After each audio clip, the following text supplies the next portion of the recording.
62 Pulsations, le podcast du Pas-de-Calais. Partez à la rencontre de ceux qui font battre le cœur du 62.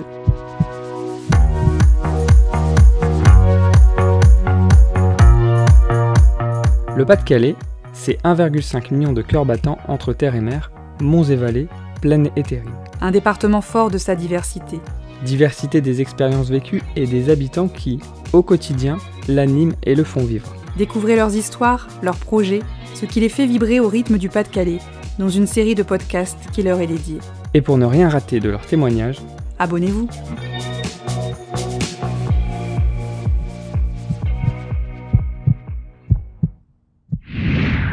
Régine Legleux, le Turc, le 3 juillet prochain à Boulogne-sur-Mer, vous serez capitaine du relais collectif de la flamme olympique dans le cadre des Jeux Olympiques de Paris 2024. Vous représenterez la lutte et sa fédération, votre sport que vous avez pratiqué et arbitré pendant de nombreuses années. Vous avez déjà participé à 5 Olympiades, 33 championnats et Coupes du Monde, 90 tournois internationaux, un sacré parcours. Du coup, nous allons revenir sur ce parcours, mais avant toute chose, comment avez-vous réagi quand on vous a annoncé que vous seriez capitaine du relais collectif chez vous, dans le Pas-de-Calais, et qui plus est que vous représenteriez haut et fort la lutte? Déjà, j'ai été étonnée. Sur le coup, c'est le moment d'émotion. Et en fin de compte, j'étais très fière de pouvoir participer à ce relais. Et parce que pour Albertville, j'avais postulé et j'avais pas été retenue. Et là, voilà, je suis capitaine de ce relais à Boulogne le 3 juillet. Je suis extrêmement heureuse et fière. Alors, c'est quoi la différence entre le relais collectif et le relais classique? Parce que je crois que c'est nouveau le relais collectif. Oui, c'est ça, est-ce que vous pouvez nous expliquer un peu? C'est une nouveauté de ces Jeux de Paris 2024. C'est pas forcément courir pendant un parcours. Là, ça sera une chorégraphie sur le thème de la lutte. D'accord. Et donc c'est vous qui définissez la chorégraphie ou non, vous êtes non, c'est une personne, c'est un metteur en scène si on veut, qui va nous préparer ça. Et donc on devrait avoir des informations dans les semaines qui vont arriver. Comment ça s'intègre du coup au relais classique de la flamme en fait? Vous intervenez entre eux, le parcours, c'est en même temps, vous savez à peu près comment ça s'organise? C'est-à-dire que nous, on aura notre temps dédié. Oui. Après, je crois que la flamme continuera son parcours, mais nous, sur Boulogne, ça sera sur le thème de la lutte et il y aura en même temps des démonstrations de lutte de plage. Ok. Parce que je sais que donc, les relais collectifs en France, chaque ville aura une discipline qui sera valorisée. Oui. Donc nous, c'est la lutte dans le Pas-de-Calais. Pourquoi justement la ville de Boulogne-sur-Mer a été retenue et le Pas-de-Calais pour la lutte? Parce que y a le club d'Elco, qui est un groupement de clubs sur la commune, le Boulonnais. Et c'est l'un des plus grands clubs de France, surtout féminin. C'est une bonne thématique pour ce club-là qui participera grandement à ce relais collectif. Le Pas-de-Calais, c'est vraiment un berceau de lutte, où la lutte a toujours été très présente ou... Oui, surtout dans le Boulonnais. Il y a aussi sur Liévin. Après, moi, je suis du club de Molinghem-Isberg. Et il y a 4-5 clubs dans le Pas-de-Calais qui pratiquent la lutte. Ok. Qui sont les 23 sportifs qui vous accompagneront? Parce que vous êtes un groupe de 24, je crois, c'est ça? Oui, c'est des groupes de 24, 2024. Hein.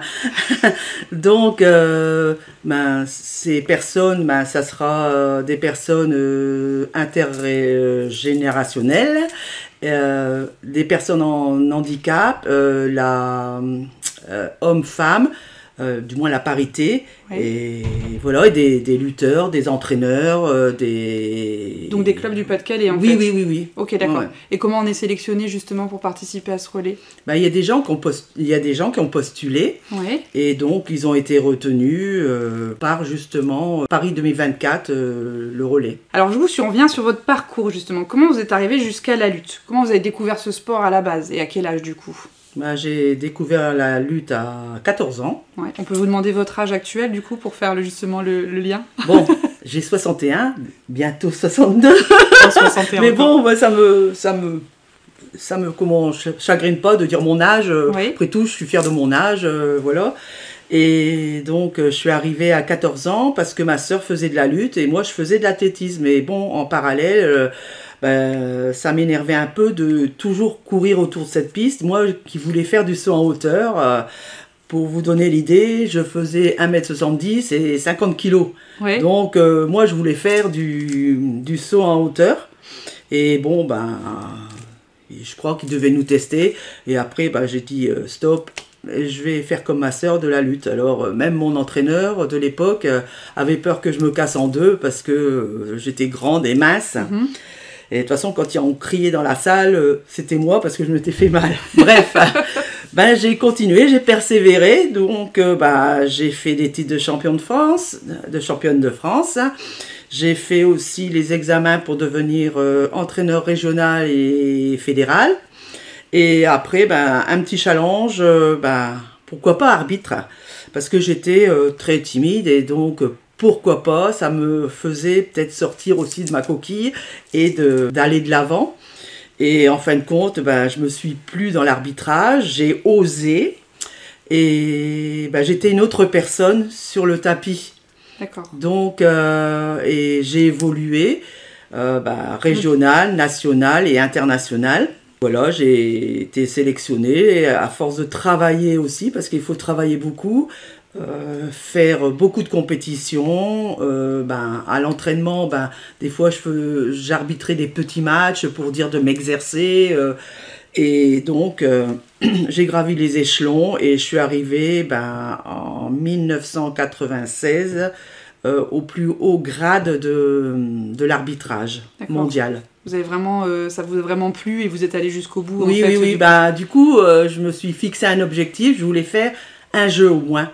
Mais bon, en tant qu'athlète, je pouvais pas déboucher sur une carrière de haut niveau. Du coup, je me suis dit pourquoi pas arbitre. Ouais, vous avez rebondi vers l'arbitrage et ça vous a vraiment plu. Parce qu'au début, vous ne saviez pas forcément avant de pratiquer ce que ça allait vous provoquer chez vous. Au fur et à mesure que je montais les échelons, ça me plaisait, l'ambiance, se retrouver dans un pays étranger avec des collègues, partager des choses ensemble. C'était pas... Moi, j'étais française, il y avait aussi des Russes, il y avait des gens d'Afrique ou de pays nordiques. Et il y avait une bonne entente. À chaque fois qu'on se revoyait, c'était fraternel. Ça m'a plu, c'était une nouvelle famille. Quand vous dites que vous étiez autrement sur le tapis, c'est-à-dire en fait, parce qu'il y a le tapis en tant que lutteuse puis le tapis en tant qu'arbitre, par exemple, c'est quoi la différence en fait, justement de passer de la pratique à l'arbitrage? C'est pas la même chose parce que quand on lutte, on lutte, et quand on est un peu arbitre, il y a les règles aussi. Et bon, quand tu es arbitre, tu as ton règlement et tu essayes de l'appliquer, tu le fais appliquer. Tu essayes pas, tu l'appliques. Et le fait que justement vous y ayez pratiqué, ça a dû vous aider dans votre arbitrage, oui. Parce que du coup, pour les placements, pour les placements et tout, et on me disait toujours au départ, Régine, tu te places bien, c'est bien, tu vois bien, et c'est vrai que on peut anticiper aussi, comme on a pratiqué, on peut anticiper, on sait que cette prise-là va pas partir d'un côté, mais elle va partir de ce côté-là, donc on peut anticiper notre placement pour voir la cotation ou voir s'il y a un tombé et voilà. Ouais, donc cette pratique vous a vraiment servi dans la suite, la suite en fait. Ouais. Et du coup, vous étiez l'une des premières femmes à être arbitre. Comment ça s'est passé? Parce que c'était en quelle année en fait que vous êtes devenue arbitre? En 1988, on était 4 Françaises à passer. Et il y a eu, la Fédération internationale a demandé à faire passer des femmes parce qu'il y avait d'autres femmes dans le monde qui voulaient passer. Et donc, il y avait, je me rappelle encore, 2 Suissesses. Et après, je sais plus. Et donc, nous, on était 4 Françaises. Et l'examen se passait au championnat d'Europe à Dijon. Donc, c'était pas trop loin. Et on a passé l'examen. On était 4 Françaises reçues. Et les autres ont arrêté au fur et à mesure. Et moi, j'ai continué mon chemin à gravir les échelons. Et voilà. Ça vous a jamais, le fait d'être une femme unique dans un monde d'hommes, ça vous a pas perturbé? Vous y êtes allé à fond en fait? Non, pas du tout. Ça m'a pas perturbé du tout. Bien au contraire, des fois, moi je me rappelle, en 96, j'attendais ma fille. J'étais enceinte de 6 mois. J'arbitrais sur le sur le tapis, les hommes, ils étaient tout attentifs pour que je ne reçoive pas un coup, n'importe quoi. Même, j'avais demandé à un collègue qui avait un peu d'embonpoint il ne pouvait pas me prêter un pantalon parce que je ne rentrais plus. Mais franchement, non, j'ai toujours eu des bonnes relations avec mes collègues hommes. Même des fois, au niveau international, je me retrouvais la seule femme dans ce monde d'hommes et ça s'est toujours bien passé. C'est vrai. Et réussir à concilier du coup votre vie familiale, votre vie du coup, parce que vous partiez souvent, je suppose, oui, à ça c'est travers très le dur monde. par contre. Déjà professionnellement, parce que je travaillais, donc j'avais pris un temps partiel et je travaillais à la poste et on a fait en sorte de faire un temps partiel annualisé, c'est-à-dire j'avais 62 jours dans mon année que je pouvais répartir suivant les compétitions. D'accord. Et à la maison, il y avait 3 enfants quand même. Et donc, j'ai un mari en or parce que il supporte toujours.